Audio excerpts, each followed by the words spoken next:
Hi guys, so here I am as promised to use up the rest of my father-in-law's plums. What we're going to do with these is, instead of making a plum chutney like we did last time, is we're going to make a dipping sauce. Now I'm going to make an Oriental style dipping sauce. So we want all those lovely Chinese, Far Eastern type flavours. I'm starting off again with 2 pounds of these wonderful plums.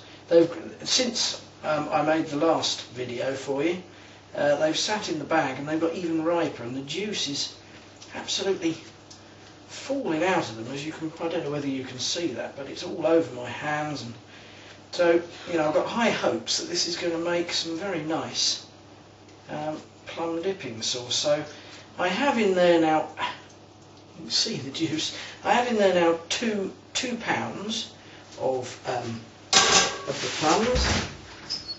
I'm just going to rinse my hands. There we go. So, and I'll put those over on the stove. Now, so we want the Oriental flavours, don't we? So the first thing, let's put some onion in there. So we're just going to chop this up, because this time what I want with this sauce is I don't want any bits in it really. If you've ever had Oriental plum dipping sauce, apart from a few chilli seeds, you don't get bits in there. So I'm actually going to use my blitzer here, which is a sort of a miniature liquidizer, to blitz all of these ingredients, or at least nearly all of these ingredients. So the 2 pounds of plums, we want an onion. Okay, get that stoned. Give it a bit of body as well, the onion, of course, always gives it a bit of extra body. So that wants to go in there. Okay, that's in the blitzer. Right. And then we want ginger, of course. Never have anything from the Far East without a good portion of ginger in it. Or I've never come across anything anyway. It's one of their classic sort of signature. Is it a spice? Yes, I guess it's a spice, isn't it really? But the way they have it, it's more like a vegetable, the amount that they have with it. But we want the ginger to go in there as well. And finally, we want some cloves of garlic. Probably I'll just go and get my garlic from over here. See, I'm well prepared as ever. I have a couple of cloves of garlic in there. They just need crushing down in the usual way. Always try. I spent years fiddling about with garlic cloves, trying to get the skins off of them, until one day I saw somebody on a cooking programme crushing them first, and the skins just fell off. It's been a revelation to me ever since. I mean, maybe all of you already know that secret, but if you don't, and you're fiddling about trying to get the skins off of garlic, just push them under the knife and the skins just come off.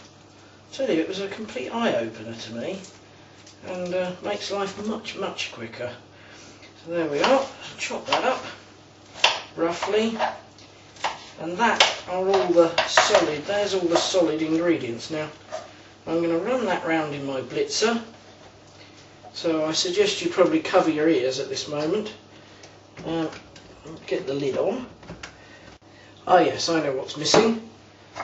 We need to put that bit on first. There we are. Right, I'm going to put it in the blitzer, so cover your ears.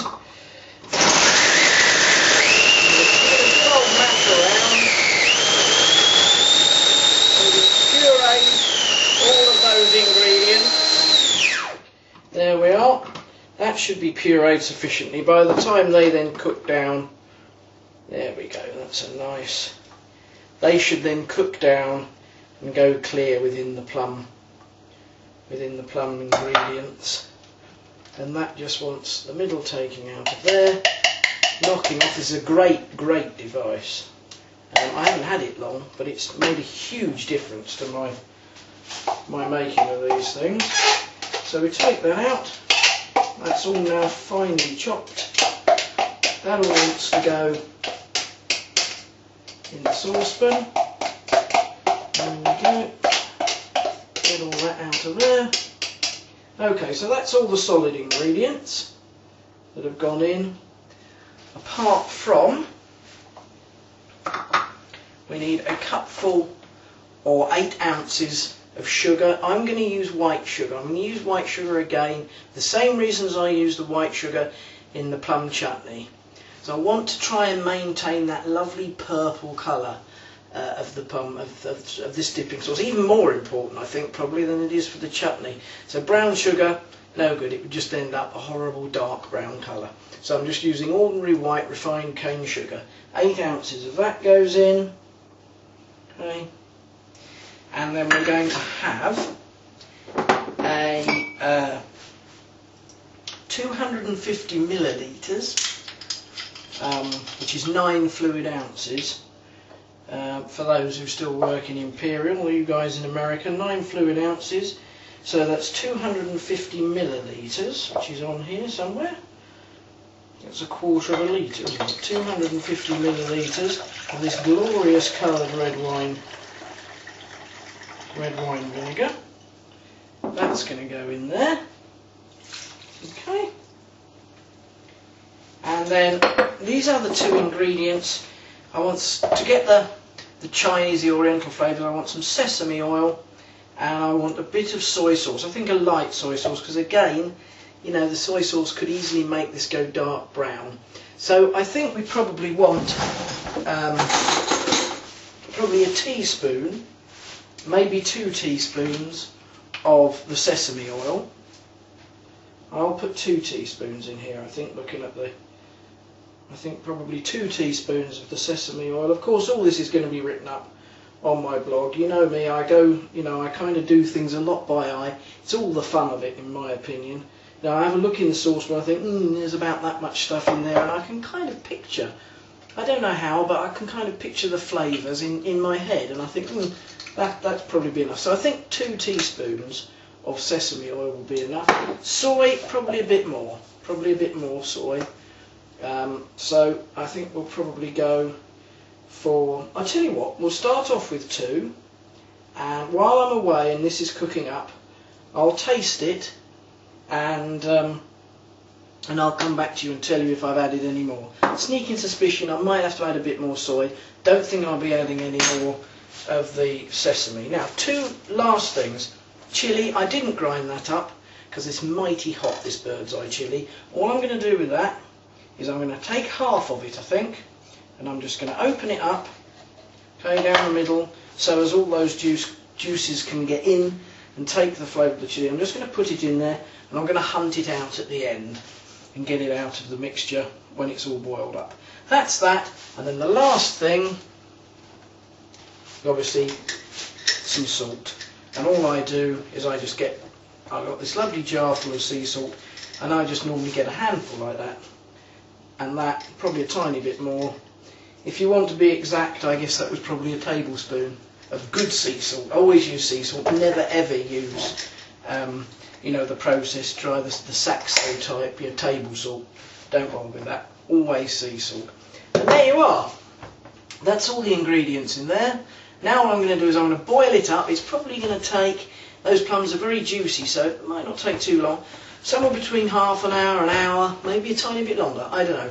But I'll come back to you when that's finished and all boiled down, and we'll have a look at the colour and we'll have a taste of it, and I'll tell you any tweaks that I may have made in between, and as I say, obviously all of it will be written down on my blog anyway.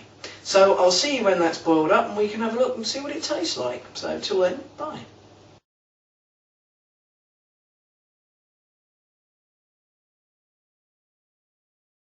Hi guys, so I'm back after about an hour of the plum sauce boiling away in the saucepan, a vigorous boil. And really the best thing for you to do is when it gets to about 45 minutes and the boil, instead of being just a fizzing type boil, starts to go plop, plop, plop, you know, like the molten mud you see in New Zealand on the films. Once it starts to make that sort of plop, plop, plopping noise, make sure you stir it often though, because it will stick to the bottom of the pan. Once it's starting doing that, then what I do is I tend to taste it every so often to see just how sharp I want it to remain, and whether I've missed any of the I haven't put enough of some of the ingredients in there, because obviously the more you boil it, the more of the acetic acid from the vinegar will boil off, and so the mellower it will get the longer you boil it. So it's up to your own personal taste, and you can keep tasting it, and when it gets to just how you like it, then stop. Equally, if you haven't quite thought that you haven't quite put enough sugar in it, or one of the other ingredients, especially the liquid type ingredients, you can just add a little bit more. I did actually add a little bit more soy sauce and a tiny bit more sesame oil for my taste, and I think it would probably be for everybody's to make it a bit more oriental. So I'm going to add those extra quantities when I write it up on my blog. Now let's have a look at what we've got here. Let's put it on the good old faithful spoon rest. And there we are, still steaming away. And look at that for a wonderful colour. What a gorgeous colour that is. And if you taste it, my usual finger taste test. Yeah, that's got all the flavours of the Orient in there. The ginger, and that soy is coming out. And a lovely strong, the plums really come through. It's really plummy. It's a little bit sharp, I have to be honest. I might, when I write up the recipe, I might just cut back a bit on the red wine vinegar, but it's definitely the right vinegar to use. You know, it all adds to that lovely colour. I think we might have a little bit less of that. Otherwise, it's absolutely beautiful. And of course, all I'll do with that now is I will either jar it up, I've got some jars here, or because I'm just going to put it in the fridge and I'll use it. But you can put it in fancy bottles, you know, because it isn't like a jam, it won't set up, it'll stay, you know, sort of that kind of consistency. So you can put it in sauce bottles and present it like that, or in little jars, it's up to you. The only last thing I was going to say is I'm just going to have a quick word about my little blitzer I've got here that I showed you. It's a great little gadget, and I just wanted to say that all the things that I use, like this and the saucepans and the pressure cooker and all those things, they're all on my A store, on my blog. I've got an A store there, an Amazon store, and I just keep putting, whenever I do something and I think, that's a useful gadget, I'll just stick it on my A store. Makes it easy for you. If you just go to my blog and you're reading something and I've mentioned a gadget of some description, you can just go up to the top of my pages on the main menu bar across the top, click on the A store and you'll find it there. I don't have to wade all the way through Amazon or find it somewhere else. It'll be there ready for you, the exact model that I use, so you'll know that you'll be able to get the same results as I do. Okay, so that's your Oriental plum sauce, plum dipping sauce. Absolutely delicious. We'll be using Victoria plums for making our jam, because they are the best, and my father-in-law has also got a good supply of those. So when I harvest those in about a week's time, we'll be having another video making the old staple plum jam. Wonderful. Till then, goodbye.